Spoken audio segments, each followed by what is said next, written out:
Thank you. Thank you. Please sit down. Good morning.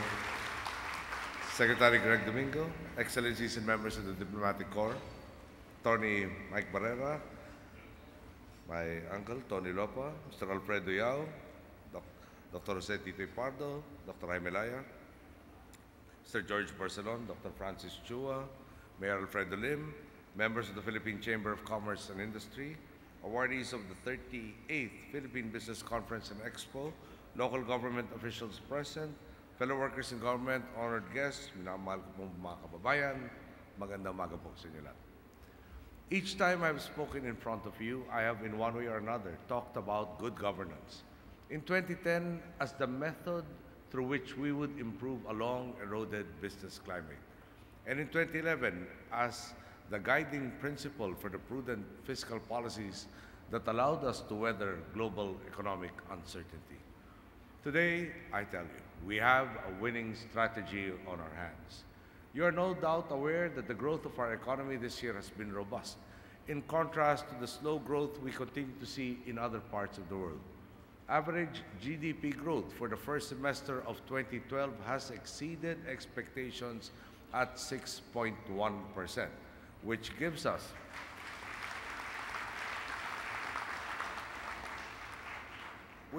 good reason to believe that we will be able to achieve this year's projected GDP growth of between 5 to 6%. We must also note that our 2011 debt to GDP ratio was marked at 50.9%, lower than the 52.4% recorded in 2010. These are the results of our commitment to balance proactive fiscal management, prudent spending, and reforms to increase competitiveness. Because of this, different organizations have expressed optimism for our economic future. For instance, we have recorded a second consecutive 10th place jump in the World Economic Forum's 2012 to 2013 Global Competitiveness Report, putting our country 65th out of 114 economies. Analysts from the business news site, MarketWatch, have also classified the Philippines as a new tiger, a bright spot in both the Southeast Asian region and the global economy. The 2012 report of Knight Frank and Citi Private Bank has also ranked our country as the 6th fastest growing economy in the world. And many, if not all of you, have echoed these sentiments, with the Philippines identified as having the second most optimistic community of business leaders in the 2012 Grant Thornton International Business Report. These distinctions are proof positive that our shared efforts are bearing fruit.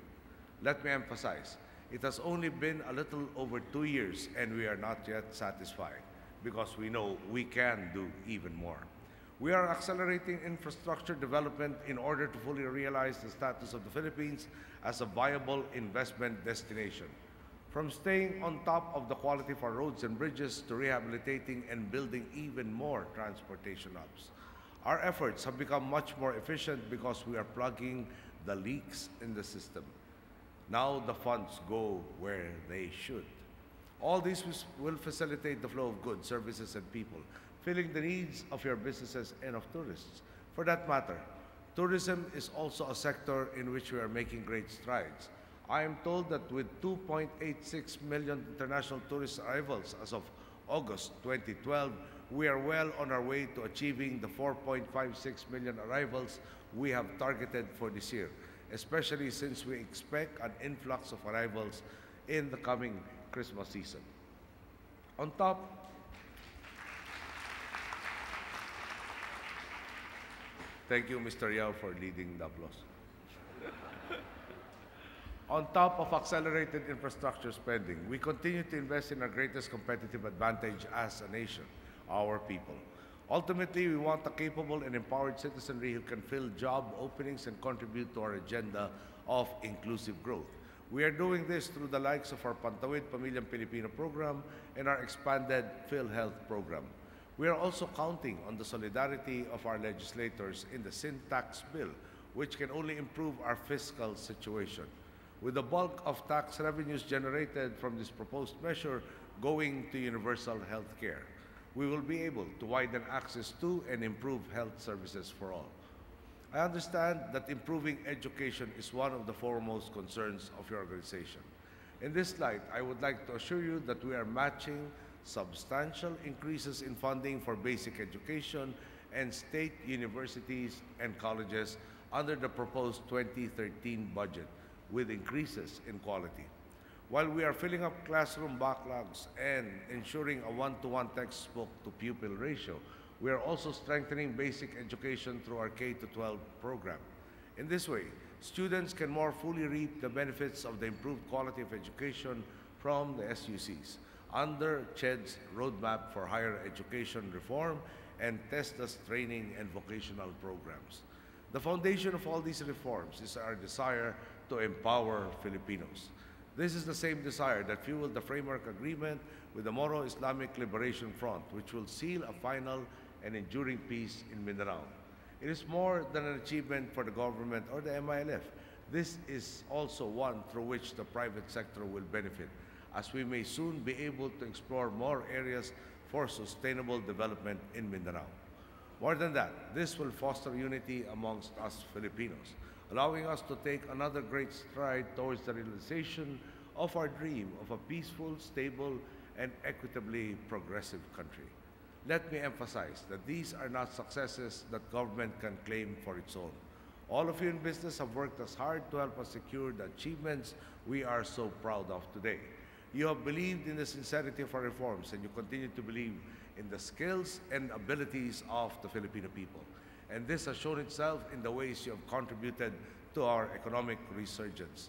Industry stalwarts like the BPO sector have shown continued growth in both employment and revenue, while our manufacturing sector is also improving when we had feared the loss of manufacturing to neighboring countries in Asia. I'm also told that for the first 2 quarters of 2012, almost 72% of total approved investments from the 13 investment promotion agencies have come from Filipinos alone. These are some of the remarkable and tangible indications of the confidence that both international and local businessmen have in the Philippines. But perhaps what is most encouraging to me is that the number of private entities that have signed the Integrity Pledge has more than doubled from 700 signatories in 2011 to 1,500 signatories, not including government agencies as of mid-September.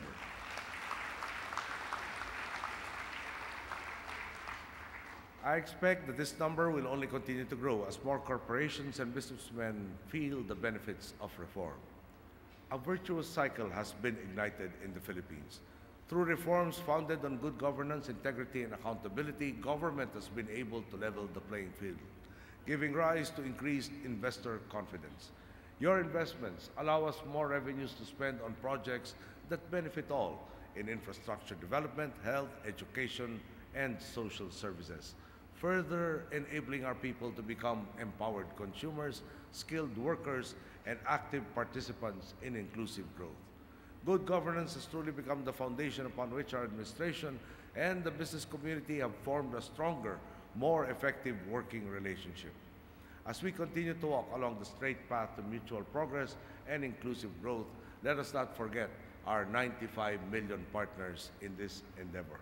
In this way, if we continue to work for the interests of not just one company or the government, but for all, I am certain that we will have enjoyed truly meaningful success by the time I pass on the torch, hopefully to someone who will sustain our momentum.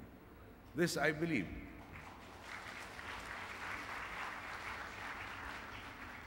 is the mark of a truly revitalized society where the Filipino people have recognized the concrete benefits of integrity, accountability, and true public service, and demand nothing less from their future leaders. In this way, we can be certain that the Philippines will continue to notch achievement after achievement towards the realization of our aspirations of shared success. Thank you, congratulations, and good day.